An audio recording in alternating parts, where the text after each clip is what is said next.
Aizu eta zazpigarren eleberria dela, novela dela esan dugu. Kasu honetan, familia gertu izatea, ari horretako parte familia izatea, horrek bereziago egiten du? Bai eta ez, oso urrun dagoelako ez, azken batean, oin da, kasi 200 urteko, bai, orain justo 200 urte jaiozala. Kasualitatea? Kasualitatea, ez dut horretan, bai, orduan, kontua da, orain dela, aspaldiko kontua dela, eta italiar horren berri inok ez dauka familian. Beha, 1910 izan, beraz, familian ez dago ezagutu zuen inor. Orduan, bai, hurbilekoa da, hortik atozu. Azkenean ez duzu, italiar hori etorri izan espalitz, enengo ni hemen.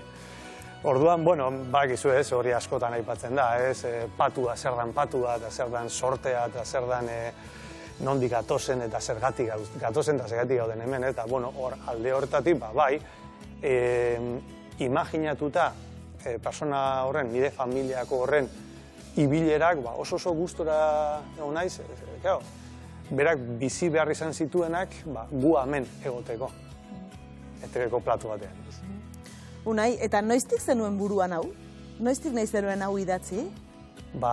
Gu familian beti jakin izan dugu, italiar bat geneukala hortik, abizena ere hor zegoen, baina gehiago ez du jakin.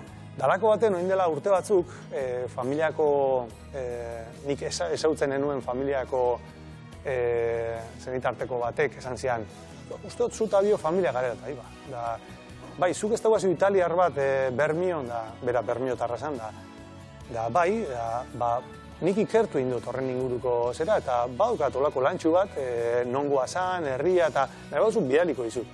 Eta bai, gustora erakurriko. Zan, olako dokumentu nahiko potentea zan, 80 bat horrikoa, non jaio zan, lana, gurasoak, gero eskontza bi izan zituen, zan ere ona etorri, Bermion eskondu, baina hil zitzaion laugarren semea ekarri eta berehala izan emaztea. Orduan beste emakume batekin eskondu zen, ura ere alargun eta ume txiki batekin, beraz esaten dana, eta hor liburuan ere esaten dana da, bigarren emazteak eman ziola lehenengo emaztearen azken semeari bularra. Eta, bueno, hori ere ederra da, ez? Eta, bueno, irakurri nuen hori, eta, bueno, hemen badago, ez? Hemen badago, ganera, datu askorik ez egokeran, horrek ematen zuen, ez? Aukera, imaginatzen. Askoz gehiago dago, hor? Askoz, eta benetan zerre izango zen, ez? Baina nik oso ondo pasatu dut, eta, bai, hurbilekoa da, alde batetik hurbilekoa, baina estetik ere nahiko urrunekoa, eta bestetik 19. mendean ere aritu naiz, ezta? Orain ebili da Andoni Iparragirrei buruz. Kasualidadez? Bai, 19. mendeko kontuak eta oso gustora.